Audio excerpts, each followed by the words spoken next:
What's going on, folks? Ted from Immersion here, and I am sorry it's taken so long to get to the survey for the Travelers of the Multiverse Unearthed Arcana. I've been swamped with a bunch of Fizzbands content, as I'm sure you've seen, but before they ultimately take down this survey, I wanted to do it and get your, talk and discuss it with you. So for those of you unfamiliar, high level, there's a thing called Unearthed Arcana, which is playtest material that Wizards of the Coast releases to us in advance of its potential appearance in a future book. Just because it shows up in Unearthed Arcana does not necessarily mean it will show up in a published book. But in more recent years, anytime something shows up in an Unearthed Arcana, it will likely arrive in some form. That being said, there was a Travelers of the Multiverse one, which had a bunch of races from a variety of older content, whether that be Spelljammer, Dark Sun, Planescape, what have you. And they released a survey. So it's basically, this is your opportunity to air your concerns, your compliments, whatever you have about these new races, because Wizards of the Coast takes into account the overarching amount of feedback that they get. If everybody says Plasmid race is garbage, it's super overpowered, forget it, nerf it, this is too powerful, this sucks, this is great, and there's a ton of that out there, then they're going to take that into consideration and adjust it. All I'll say is don't complain about it when it arrives in a final form if it's different than what it was. I reviewed, myself personally, the Unearthed Arcana for the Ascendant Dragon Monk very positively. It obviously got nerfed into the ground via, in my opinion anyway, via Fizzband's Treasury of Dragons, so who knows. So let's go ahead and take this survey. I will say, if you see this video and you haven't taken the survey, please go take it now. They don't give us a time frame. It says about 2 weeks is the time frame that they leave these surveys open. We've seen them go down in one. It came out on the 25th, so we're already 6 days in. I highly recommend you take it now and get on with that. By the way, if you like the channel and all this stuff, blah, blah, blah, YouTube, consider subscribing to the channel. That was a long enough intro, so let's dive in. I'll have a link to this in the description if you'd like to check it out for yourself. So what you want to click right here is the survey, Travelers of the Mist, and it will take you here. By the way, the questions that I receive might be different than yours. They usually ask, what's the oldest edition you've played? What's the first edition you've played? What's the most current edition that you've played? Things along those lines. They'll ask all of those questions, and then based on that, you'll get some sort of series of answers. They might ask you how old you are. That might trigger different questions as well. And I will say, when you go to answer, please try to answer constructively. If you're going to say, like, this sucks and move on, that doesn't really help them in the final design process. But if you do have a legitimate concern with something, write it out in full and then explain it. Okay. So, would you like to rate the material presented in Travelers of the Multiverse? Yes. What was the first edition you played D&D? Third. Moving on. Okay. Before reading this Unearthed Arcana, were you interested in playing any of the following characters in D&D 5th edition? Okay, this is high level. Character from the Astral Plane? Sure. You know what? I hadn't considered playing a character from the Astral Plane, if I'm being honest. A mechanical person? No. The Warforged route, I don't really have any interest. A hippo person? No, I had no interest. A monkey person, personally? No. A slime person? Very much so, yes. And an insect person? Yes. How important is your choice of race option during character creation to you? To me, it's not super important, but it does flavor the way I hold my character. So I'm going to say it's slightly important to me. Okay. So, have I playtested the Astral Elf? No, I haven't had a chance to playtest any of these. It's been out for 5 days. But we have it open over here, so we can go ahead and take a look. So the Astral Elf is an elven subrace, but they provide you all of the feedback, or all the stuff here. So you do get the standard stuff that elves get. Trance, Dark Vision, Fey Ancestry, and Keen Senses. Those are all standard things that all elves get, so we can cut those out. But it's going to ask us to rate them anyway. Okay. So how do I feel about it overall? I'm saying I'm satisfied with it. Astral Fire is, one of the following abilities. Dancing Lights, Light, or Sacred Flame. Wisdom or Charisma is your ability modifier. How do I feel about that? You know what? I really am indifferent to it, but that's not an option. So I'll say, I guess, satisfied. Dark Vision, always satisfied with Dark Vision. Satisfied with Fey Ancestry, always very satisfied with anything that gives us perception, as well as very satisfied with Trance. So then we have Radiant Soul and Trance proficiencies. Radiant Soul is when you succeed on a death save, you regain a number of hit points equal to your proficiency bonus plus your intelligence, wisdom, or charisma mod once per long rest. So sort of a freebie, almost like a low-grade death ward because you're already in death saving throws. And then we also have Trance proficiencies. Whenever you finish a long rest using your Trance, you gain 2 proficiencies, each one with a weapon or a tool of your choice. One with a weapon or a tool of your choice. You mystically acquire these proficiencies by drawing from your shared elven memory. So honestly, I'm gonna say I'm satisfied with Radiant Soul and very satisfied with Trance proficiencies. I don't really have anything to say. The Astral Elf is an elf. Right? Elves are pretty strong in D&D, so I'm gonna move on. I don't really have any specific details for it. Okay, how I playtested the Auto Gnome. No, this was sort of the mini Warforged, if you will, but like slightly better because it's newer. Small size, walk speed of 30 feet. It has a built-in armor class of 13 plus Dex mod, which, the Warforged that we have just from Eberron just gives a +1 to armor class. This is giving you 13 plus Dex while you aren't wearing armor, so I would this might be better in some ways. You also have Built for Success. You can add a d4 to one attack roll, ability check, or saving throw. And you can do so after you see the d20 roll, but before the effects of the results are resolved. Proficiency bonus times per long rest. It's useful. I'm not going to say it's not, because that will always be beneficial at some point, but it's not my favorite ability. Mechanical Nature is very strong. It's stronger than the current version for the Warforged, because it's resistance to poison damage, immunity to disease, and I think the Warforged has advantage on saving throws versus poison. This is also advantage on saving throws versus paralysis. So very strong, and you don't need to eat, drink, or breathe. That's a very powerful ability. We have Sentry's Rest, which again is similar to what the Warforged has. You don't rest, you just go into you spend 6 hours inactive, but you're alert to what's going on. 2 tool proficiencies of your choice, okay? Oh, I should also point out you are a construct type. I forgot that. Which does mean that certain things that don't affect constructs don't affect you, but also anything that affects humanoids doesn't affect you. And then we do have the True Life ability here. If the Mending spell is cast on you, you can expend a hit die, roll it, and regain a number of hit points equal to the roll plus your Constitution modifier. And in addition, your creator designed you to benefit from common spells that preserve life, but that don't normally affect constructs, including Cure Wounds, Healing Word, and Spare the Dying. Now, a lot of people had issue with that because they said if we're going to be a construct, let us be a construct.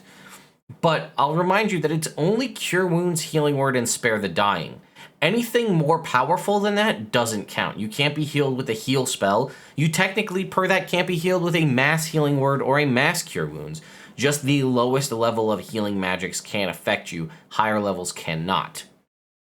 Good, bad, or indifferent, this is the opportunity to say what you think about that. All right, so Auto Gnome overall, I'd say I'm slightly satisfied. Armored Casing is satisfying. Built for Success, slightly satisfied. I'm very satisfied with Mechanical Nature. Sentry's Rest, slightly satisfied. Specialized Design, slightly satisfied. I'm slightly satisfied across the board.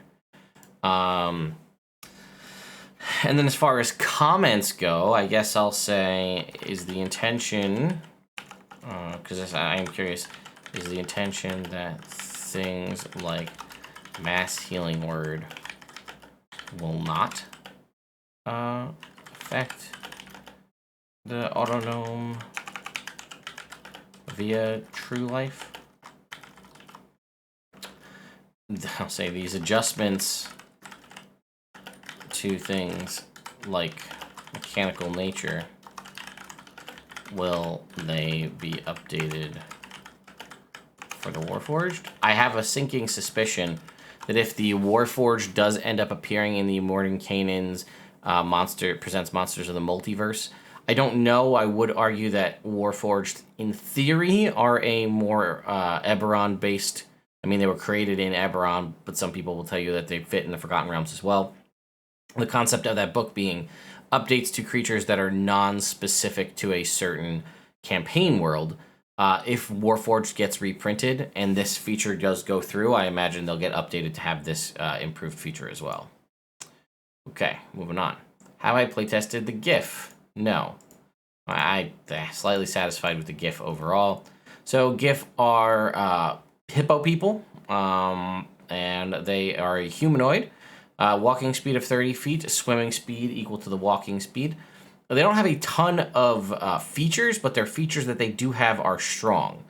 Like a hippopotamus in a crystalware shop, you are naturally adept at damaging things. When you roll a 1 on a damage die for a melee attack, you can re-roll the die and use the new roll. That is, I think, the Savage Attacker feat, for lack of a better term. Now, it is a singular die.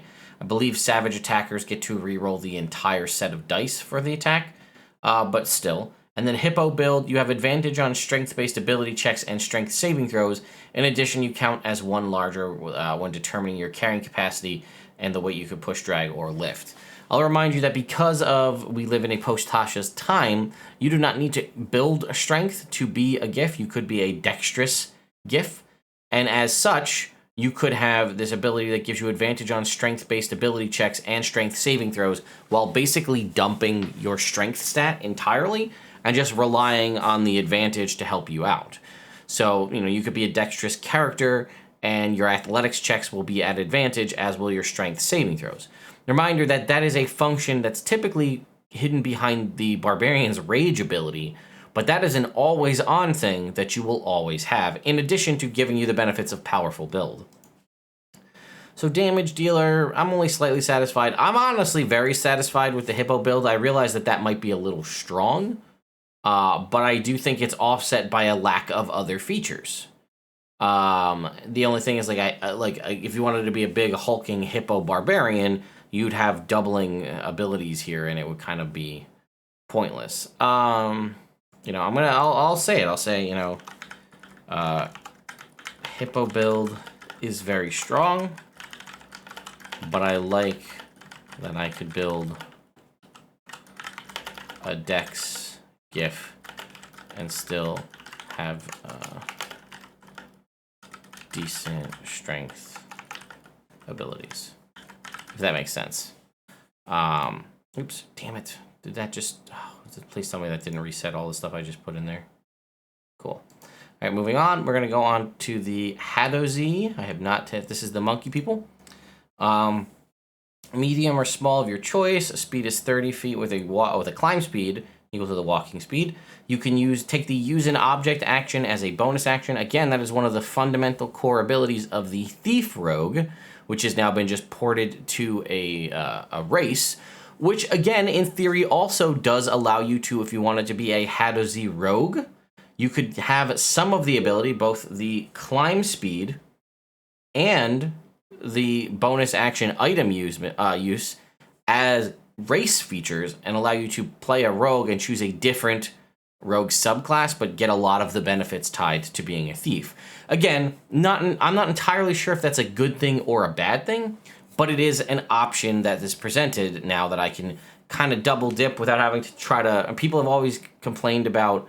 Not always, but people have complained about that you can't multi-class within your own class to get, to be a assassin scout rogue. I can't do both. I can only choose one.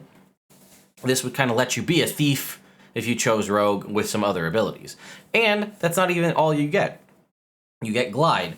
If you are not incapacitated or wearing heavy armor, you can extend the skin membrane. They have skin membranes, kind of like a flying squirrel, and glide. When you do so, you can perform the following aerial maneuvers. When you fall, you can move up to 5 feet horizontally for every 1 foot you descend. And when you take damage from a fall, you can use your reaction to reduce the damage to 0. So, satisfied with the Hadozi, I'm going to say, does a glide include? No, it's dexterous feet. Gotcha. Okay. So we're going to say we're satisfied with both. And I'm going to say, I'll say dexterous feet is a strong ability, as the Hadozi has access to some of the core features of the Thief Rogue. But if this is intentional, I'm all for it. This would increase build diversity. And as long as this is a route we're taking, we need to fully embrace it. And by that, I mean, you can't just do this with a couple of these races that'll allow us to have those interesting multi-class, or like, you know, give us features of one subclass so that we can do other things with it. We can't do things like that if we only do it for a few things. We need to fully embrace it and provide it to everything, right? So example, you could be a gift fighter if you wanted to, and then like you have some of the abilities of a barbarian while you are also a fighter. You know, you don't have the resistance of rage or a paladin or what have you, but like you can kind of be a barbarian in some instances. And you could make a strength-based grapple build, right, with a fighter, with improved kind of grapple stuff, you know, whether it be Battle Master or, you know, or whatever you want, or use the unarmed fighting style, but then you still have some of the benefits of Barbarian Rage without having to multi-class. So the Plasmoid I love because it's an ooze. So that's kind of one of the first things out the gate. Medium or small, you have a walking speed of 30 feet. Amorphous makes sense. You can squeeze through a space up to 1 inch wide. You also have advantage on checks to initiate or escape a grapple. Also makes sense. You're literally slime. Dark vision out to 60 feet. Great. Which means you technically have eyes. You can hold your breath for an hour, which I do think is also funny because you are literal slime. And then you have resistance to acid and poison damage and advantage on saving throws against being poisoned. Now, that sounds like a lot, but let's be real. Acid damage is minimal in the grand scheme of things. And lastly, we have Shape Self. If you are not incapacitated, you can reshape your body to give yourself a head, 1 or 2 arms, 1 or 2 legs, and makeshift hands and feet, or you can revert to a limbless blob as no action. As a bonus action, you could extrude a pseudopod that is up to 6 inches wide and 10 feet long, or reabsorb it into your body. You can use this pseudopod to manipulate an object, open an unlocked door or container, store or retrieve an item from an open container, or pour out the contents of a container. The pseudopod can't activate magic items or carry more than 10 pounds. So my biggest complaint, and this is what I'll write in there, I'm not entirely sure that they could wield weapons or wear armor. It doesn't say, but the way Shape Self is described makes it seem like it's an effort to make yourself vaguely humanoid in shape. So I'm not saying that this is a class that needs to be a spellcaster, but that's kind of the vibe that I'm getting. Right? If you look at this, you can, if you want, reshape yourself to have arms, legs, and a head. Or you can have a pseudopod. But does that mean I have to shape myself into arms, legs, and a head to be able to pick up a weapon, to wear armor, and then if I'm a limbless blob, does my armor just... and then I have to, like, reabsorb myself into armor? Do you see what I'm saying? It does also say that amorphous, provided, you know, anything... It's provided you're not wearing or carrying anything, so you can't, like, meld your armor into yourself when you squeeze through spaces. So I guess a plasmoid monk might also be reasonable, but you can do this 10-foot long pseudopod, but it can't, like, it doesn't seem like it can attack or do anything, so you can't get yourself a reach with the pseudopod. You could just use it to basically manipulate objects. So I'm very confused as to what this thing can actually do. It's not explicitly described, and it kind of just makes it difficult. So I am going to make that as a thing that I'm talking about. I am very satisfied with it. You know what? No, I'm going to go from very satisfied to satisfied because of the issues we just described. I'm satisfied with Amorphous. I'm very satisfied with Amorphous and Dark Vision. Hold Breath is whatever.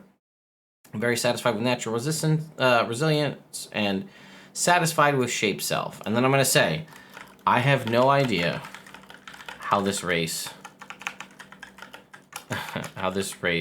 is supposed to work. Oh my god, I'm typing like, can I wear armor? Can I wield weapons? Do I need to do shape self in order to do so? Is amorphous, or sorry, is limbless blob my natural state? I love this race in theory, but it definitely needs to be better explained. There we go. Okay, moving on to the next one, we have the Thry-Kreen, as people have corrected me on the pronunciation. Okay, I have not play tested. I am satisfied overall. So they are a monstrosity. So as such, things that affect humanoids do not affect them, as they are monstrosity. Same thing with the plasmoid being oozes. You are medium or small, and I was calling them ant people. People were correcting me that those are technically Formians, and these are more of a... I was considering them generic insect people. People are telling me they're more mantis people. Whatever, they do have multiple sets of arms, and mantises really only have the two main mantis. I mean, they have the rest of their legs, but their main attacking arms are mantis, claws. And I don't believe that Thry-Kreen they don't have claws, which would make me think more mantis. So anyway, medium or small, walking speed of 30 feet. And you have chameleon carapace. While you aren't wearing armor, you have an AC of 13 plus dex, which is great. And additionally, as an action, you can change the color of your carapace to match your surroundings, giving you advantage on dex stealth checks, which is great. So this is not only armor, but it's armor with a sort of built-in cloak of elvenkind, which is awesome. You also get dark vision, which is never a bad thing. And then we have one of the most frustrating abilities, again, similar to the plasmoid, secondary arms, because it doesn't explain to us how it works. You have two slightly smaller secondary arms below your primary pair of arms.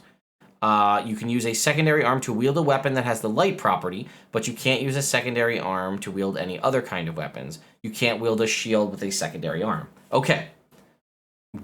More information, please. Can I wield a shield and a shield with my two upper arms and two light crossbows with my underarm and just shoot like this? Two short swords and how is this designed to work? Now, nothing in here says that I get extra bonus actions, because I've seen people saying I can wield a sword and a shield. Sorry, that's a shield and a sword, right? And then I could have two short swords or daggers or whatever in my little arms. But I still only have one bonus action, so swinging with even if I swing with my main sword as my main hand attack, and as a bonus action with my smaller hands for the multi-attack, or however you want to look at it. Now, you might say that as one of the things that were part of two-weapon fighting is that you have your main hand and your offhand that does just that damage without the ability modifier and all that. But I'm attacking with secondary hands, but nowhere does it say it gives you extra actions or it allows you to bypass two-weapon fighting. The amount of convoluted theory crafting that's been taking over the community with little to no answers as to how it's supposed to work is frustrating. Then we have Sleepless Revitalization. You do not require sleep and can choose to remain conscious during a long rest, though you must still refrain from strenuous activity. That's okay. And then we have Thry-Kreen Telepathy. You have the magical ability to communicate mentally with any number of willing creatures within 120 feet. The contacted creature doesn't need to share a language with you, but it must be able to understand at least one language. Your telepathic link to a creature is broken if you or the creature move more than 120 feet apart. If either of you is incapacitated, or if either of you have mentally breaks the contact. Sorry, no action required. So yeah, it looks like you can just it says communicate mentally with any number of willing creatures. So it sounds like it's two-way communication. It doesn't say you can send messages. So it sounds like it's open line where you can just pick people within 120 feet and it's an open party line for you to chat between. So Chameleon Carapace, I'm very satisfied with. Dark Vision, I'm always very, very satisfied with. I'm going to say I'm dissatisfied with secondary arms. I'm slightly satisfied with this and slightly satisfied with this. And I will write basically what I said. Secondary arms is infuriating. Please do a better job of explaining how this is supposed to work. This has generated a ton of confusion in the community. So if these are published, explicitly explain how these work and what they can interact with. Cool. Next. Okay, are you interested in playing any of these races in the future? Let's see. Slightly interested, uninterested, uninterested, uninterested, interested, very interested, slightly interested. That sounds about right. Any additional comments? I do not have any additional comments, and there we go. So that took a little bit longer than expected, 28 minutes, or probably close to half an hour by the time I'm done with this. But I had a lot to say about these, and like I said, if you have thoughts on these, strong, whether very strong thoughts because you feel strongly about these, or you don't really have much thoughts because you kind of think they're boring and you just are never going to play them, tell Wizards of the Coast that via the survey, because that information is useful. If you say, there's no way I would ever play these are boring as hell, then they'll know. I mean, even if at the very least you rate things on the slightly to satisfied versus unsatisfied, that'll at least help them overall with the metrics, even if you don't provide additional comments. So, thank you all so much for watching, and stay tuned for, again, more continued Fizban's Treasury of Dragons content in the near future, and I will see you all next time.